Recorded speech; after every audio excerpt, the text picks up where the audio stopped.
Welcome everyone to the Proven Knowledge Podcast. I'm your host, Anthony Church. I'm a music producer from Northeast Ohio. I began this weekly interview series to give you different perspectives from artists, producers, engineers, and other individuals in the music industry. In each episode, we touch on not only what has helped the person succeed, but we also touch on what has shaped them into the person that they are today. I hope you're able to gain some real proven knowledge from the show, and that it helps elevate you on your own journey to success as well. Let's get into it. Welcome everyone to episode 191 here on the Proven Knowledge Podcast. Today I welcomed a singer, songwriter, and producer from Baltimore, Maryland. Her name is Cryst. We connected back in early November, just talking about music, and then led to the conversation of the podcast. Happy to have her on this week.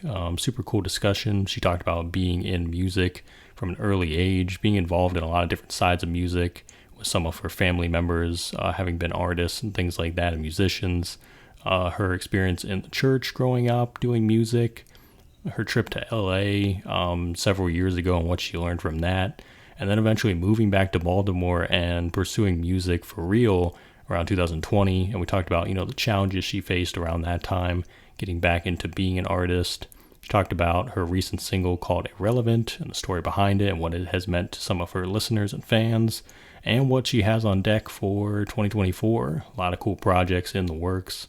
And she has a lot of big goals. I think she's going to be getting to all those in due time, because I think she just has an amazing attitude, an amazing spirit for the music and for the art as well. So without further ado, let's get into this one.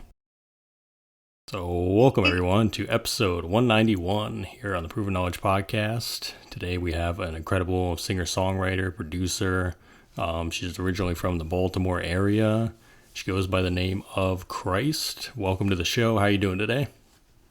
Thank you so much. Thank you for having me. I'm doing amazing. Absolutely. Like I said, I know we talked probably beginning of November is when we originally talked, and so it's been a couple months, but we've kind of been keeping in touch with one another, and I'm happy to have you here today. So, just to start off every episode, we have the guest give some background as far as, how did you get into music? How long have you been doing it?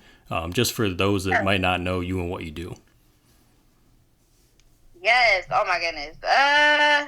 I've been doing music for a really long time, but it kind of feels like that I just started. It's so crazy because I've been doing music ever since I was a child, and I started in a church like a lot of people do. Mm-hmm.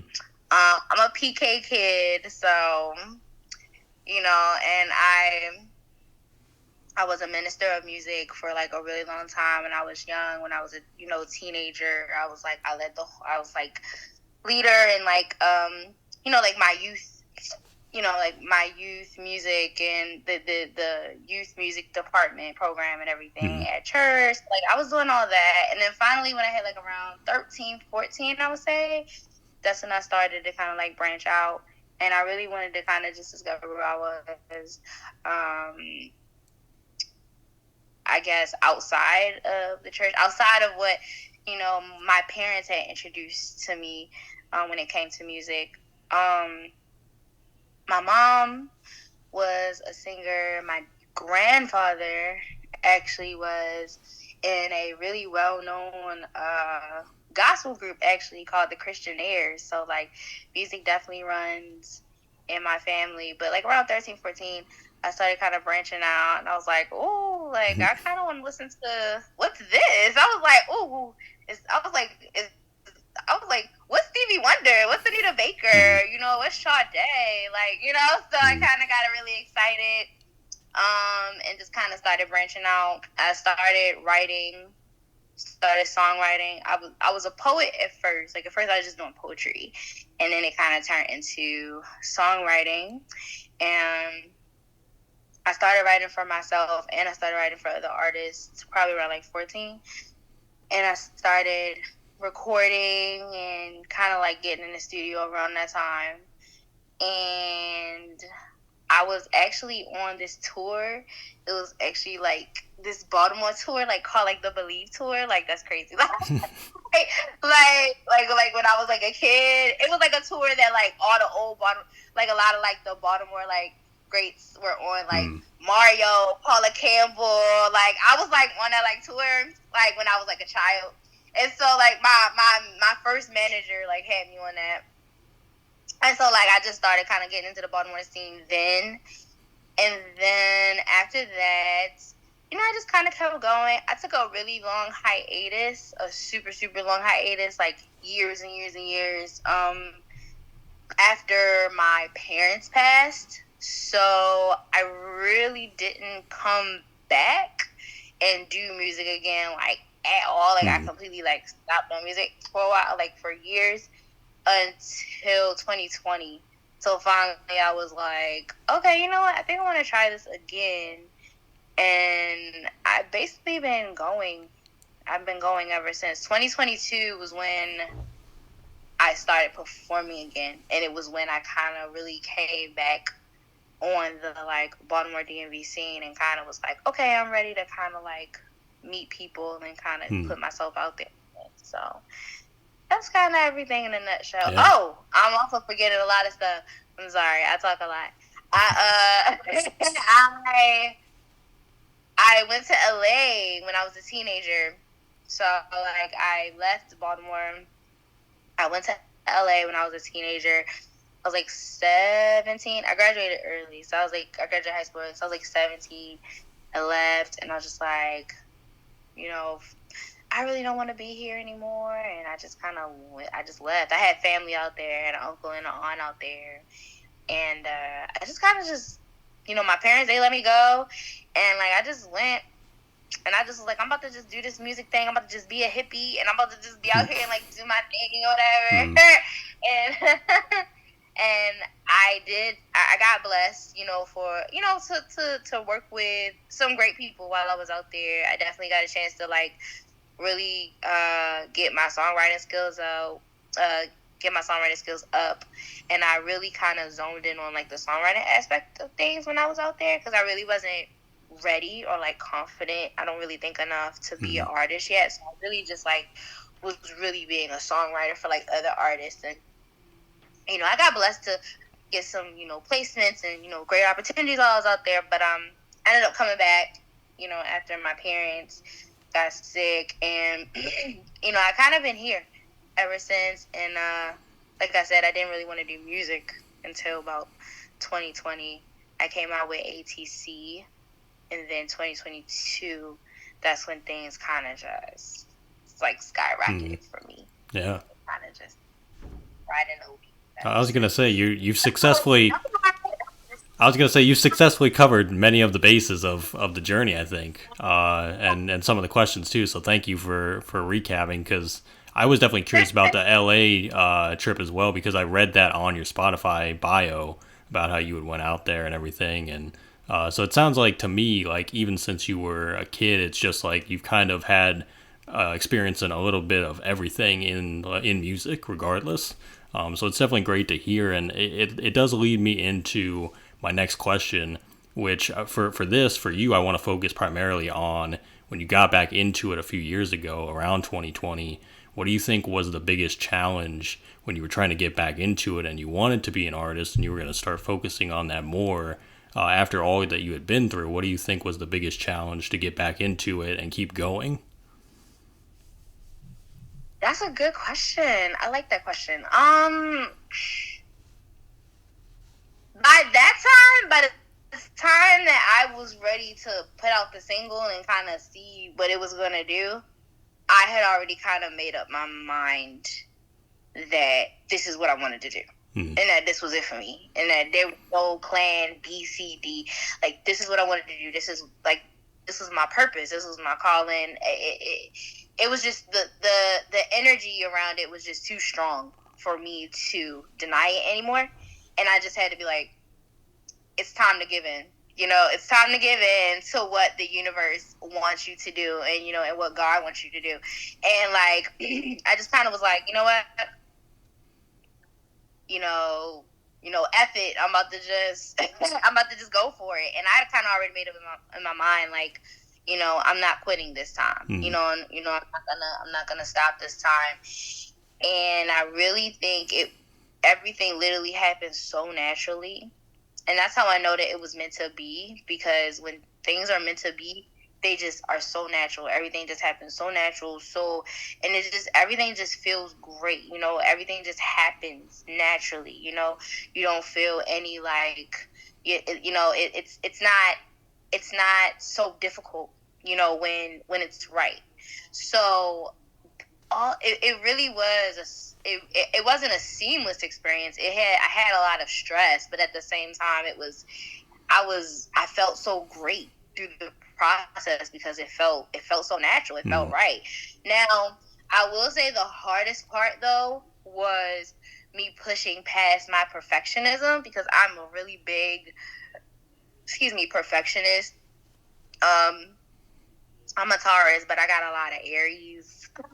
I have a lot of Aries in me. I'm a Taurus Aries. So it's like, we are big perfectionists. We want everything to be like, and if it's not, it's like, you're out of here.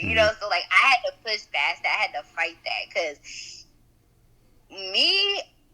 I just scratched the whole thing. Like, I'd be like, no, that ain't it. Like, we just need to start over again. And it's like, no, like, you have to kind of realize that everything is not going to be perfect. And I had to really get past that. Like, okay, everything is not going to be perfect, but I have to keep going, I was lucky to have people around me that encouraged me to, be like, no, we're going to fix it. And I really learned a lot. I learned a lot about mixing. I learned a lot about what I want to sound like, and what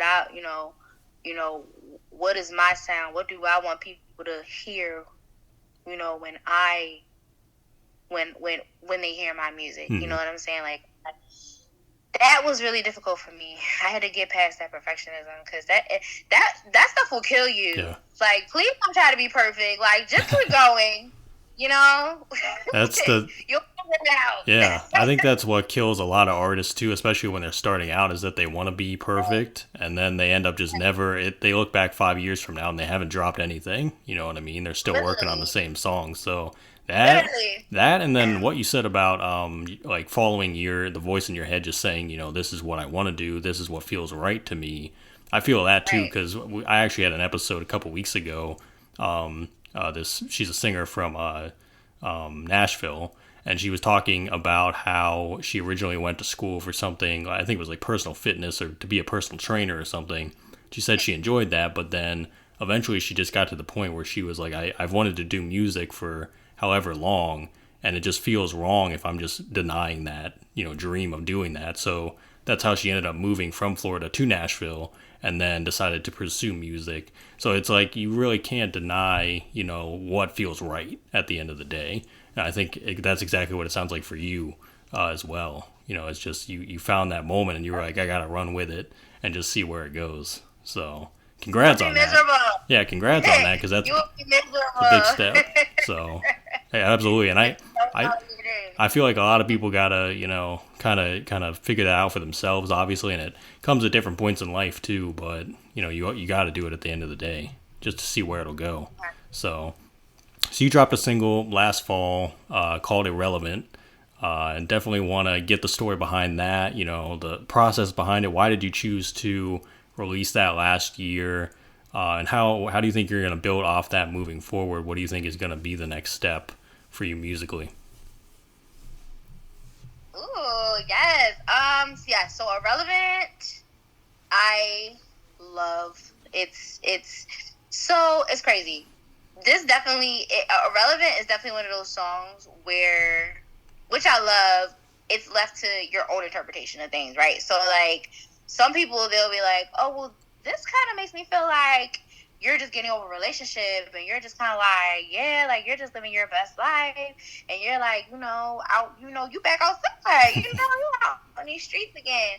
It makes me feel like that. And then some people, they get the deeper aspect of things, where they're like, oh, well, this actually kind of makes me feel like you're talking more so about life, and how the things in life that could be oppressing you, or putting pressure on you, or making you depressed, or making you sad in any kind of way, you have to shed those things. You have to let go of those things. And a lot of those things are actually irrelevant at the end of the day, because they are not going to help you to evolve and to grow and to be a better person at the end of the day. Those things are just a lot of the times holding you back and holding you down.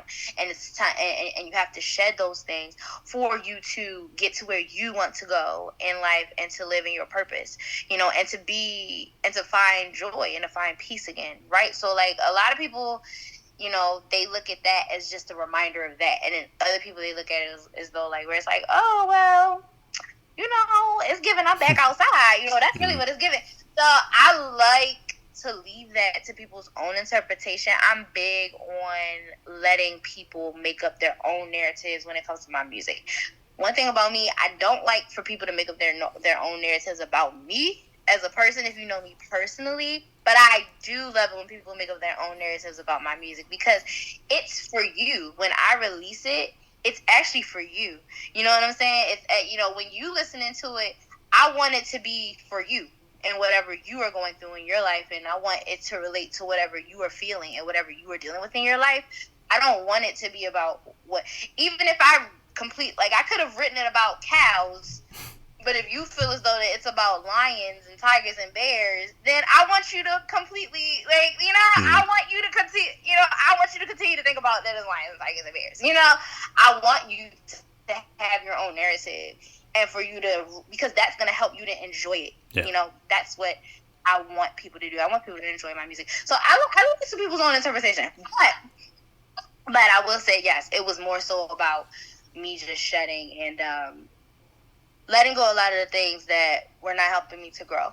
But it actually ended up becoming kind of about both, honestly, at the end of the day. Yeah. And I didn't even know, but I didn't realize that until it was already released. So that's crazy. Hey there, hope you're enjoying the episode so far. I just wanted to take a quick minute out to let you know about a couple different ways that you can support the podcast. One of the ways is by clicking that support the podcast button within your streaming platform. That is if you want to be a monthly supporter of the show. You can contribute either 99 cents, $5, or $10 a month. So that's the first way, and that's the more traditional way that we've had now for the last couple years. The other method that we actually just recently introduced is from our good friends over at Ko-fi. Ko-fi is a virtual tip jar. We have set our limit to a minimum of $10, but you can go make one-time, one-off donations. So if you visit ko-fi.com/the Proven Knowledge Podcast, you'll be able to donate. And all these different forms of donation go towards getting new guests every single week, getting potential sponsors on board to do giveaways, and overall just making the show better for you guys. So if you want to do that Ko-fi link, it's ko-fi.com/the Proven Knowledge Podcast. Otherwise, again, look for that support the podcast button in your streaming platform if you'd like to be a monthly supporter. And I just want to say thank you guys for your contributions. And without further ado, let's get back into the episode.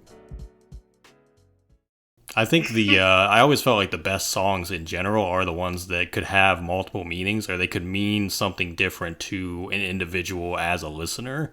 Like, to me, that makes timeless music, because like you said, if you talk to one person, it might mean something to them, as opposed to you that wrote it, and then as opposed to a completely different person that has another experience, they could hear it in that way. So I think that's super awesome, and just I love the song as well, because I was listening to it last night even when you sent it to me, and I was like, I really mess with it too. So congrats on it, and I think it's super great. And what do you think is gonna be next for you musically? Do you have anything planned for this year yet, or you're just kind of writing and seeing where things go at the moment? Like, what do you think people can expect next? Yeah. Oh my God. I wish I could tell you all the things I have coming. Like, I have so much coming. Not just me, but the people around me, the people that I am, working with and planning with. Like, me and multiple people, we have so, oh my God. I really want to scream it to the mountaintops, but I can't. I have to keep it under wraps. But I will say that things are really going to the next level for me and my artistry, and I definitely feel as though that it's a beautiful natural progression of things. I will say for right now, what I can reveal is that I have a new cover coming out, and that's dropping tomorrow. That's dropping January the 9th, 2024. So whenever this comes out, I want y'all to go on over to my page, and I want y'all to check that out. It's a cover. It's Scissor OD Diamond Boy cover, but I kind of, anytime I do a cover, I always write it.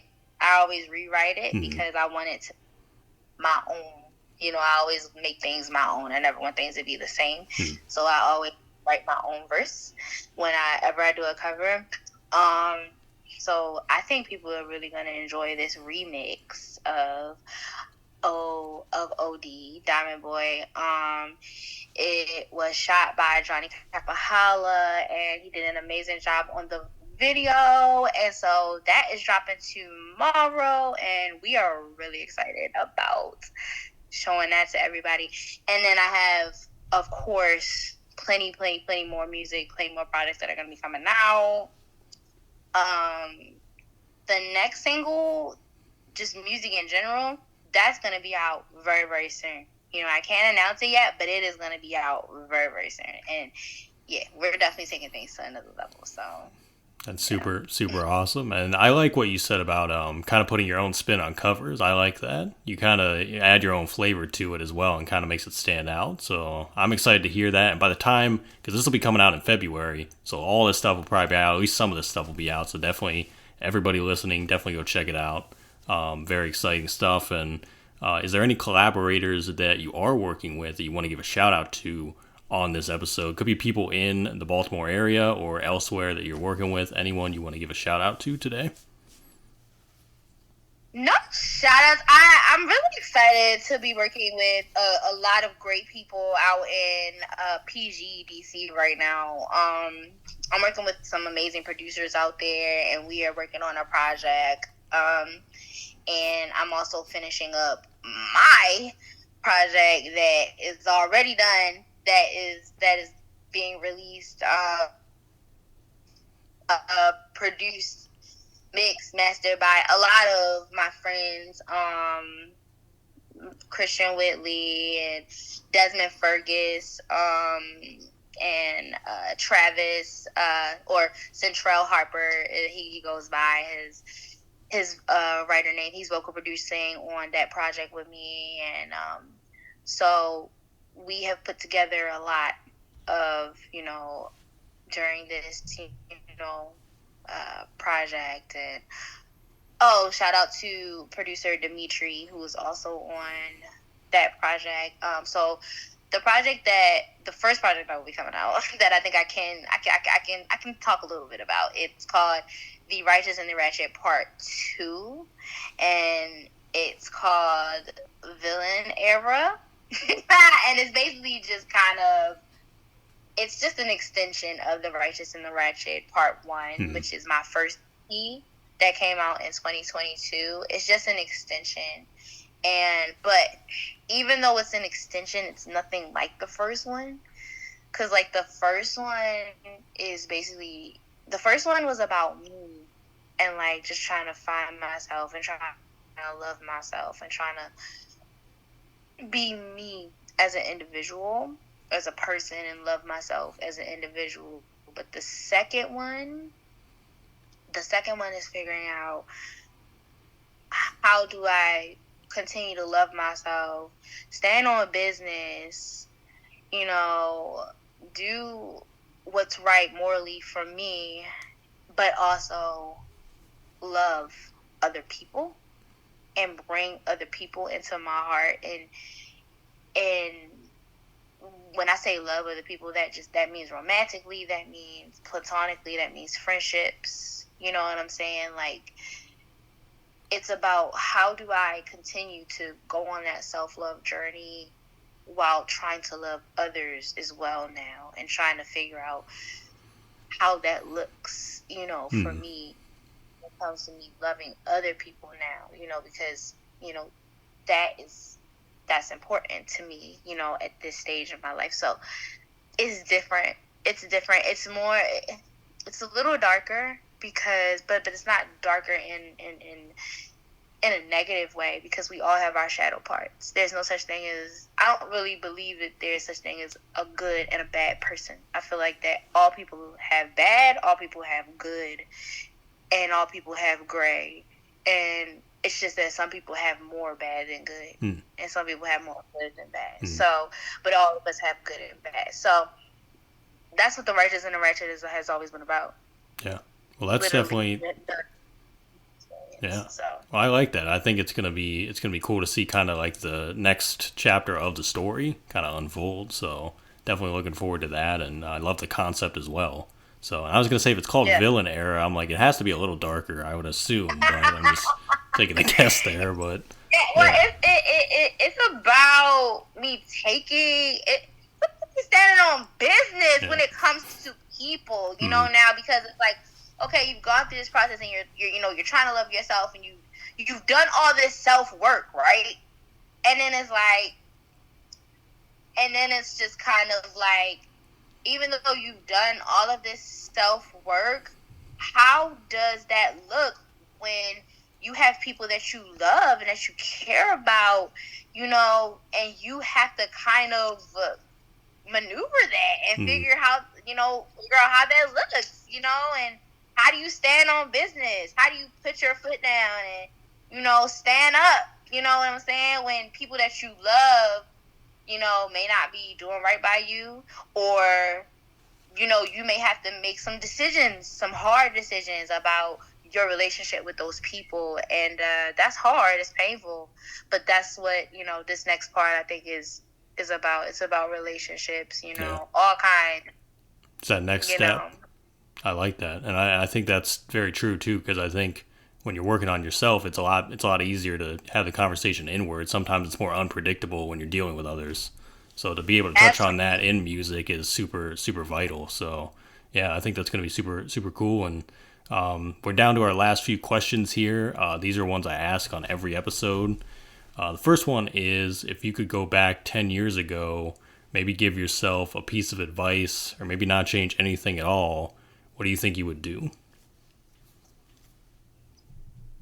Oh my God, what piece of advice would I give myself? How many years we talking?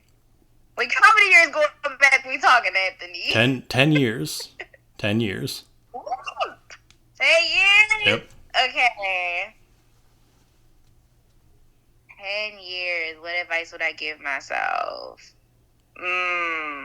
Or nothing at all. You could also say that. If everything was fine. Everything was fine. You give yourself no advice, and that's how it plays out. No. My advice to myself would be, do it. Do it now. Like, don't wait. Like, just do it. Like, stop procrastinating. Stop thinking that you're not good enough. Stop thinking that, you know, you're not going to make it. All that self-doubt, all that not believing in yourself, all of that just making yourself feel like, you know, it's never going to happen for me, or I can't do it, or I'm not pretty enough, or I'm not good enough, I'm not talented enough, I can't sing well enough. All of that, completely just wipe all that out of your mind and do everything that you said that you were going to do. Period. That applies to life in general, I would assume. So, yes. Yeah. Yes. Love that. And if we flip that then and we say 10 years from now, where do you think you envision yourself in life, music, all that good stuff? In 10 years, where do I envision myself? I am very much so a believer of it's okay to sound delusional to other people. So excuse me for a minute if I sound delusional to you, but I don't sound delusional to myself. And I'm gonna say it right here, right now on your show. And guess what, Anthony? Listen, when it happened for me, you're gonna be like, she did say that on my show years ago. On the record. It'll be on the record. On the record. Okay, listen, write this down, record see myself 10 years from now, I see myself being a Grammy winner, being a BET Award winner, a Billboard Award winner for Best R&B Female Artist of the Year, Best Songwriter of the Year. I see myself being the first millionaire in my family, having a business, having multiple businesses, being able to help out my city, the city of Baltimore, having the finances to be able to do all of the things that I really want to do with that. I see myself being a very decorated and award-winning artist. I see myself touring all over the world, nationally and internationally. You know, really making sure, helping people and healing people through my music. You know, headlining my own tour. You know, I definitely see myself, you know, being someone that is going to do everything in my mind everything in my mind. Yeah. So, yeah. Well, it's great to have the goals. So, I mean, that's the biggest thing of all. And I think you're going to get to all those for sure.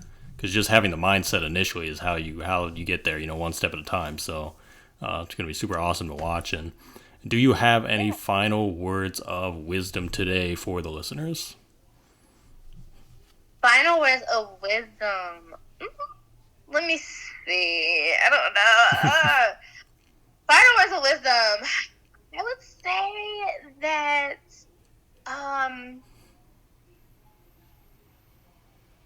loving yourself is not something that you are gonna do in like a short span of time, or in like just like something where you just wake up one day and you're just like, I love myself and yay, everything is great and life is great. Like, it don't work like that. Like, whatever it is that you are dealing with or going through, you're always going to yo-yo, you know, like, you're always going to go with the waves, and kind of, sometimes you're going to have seasons in your life where you're not going to be doing so well. You're going to hate yourself. You're going to be like, everything is shit.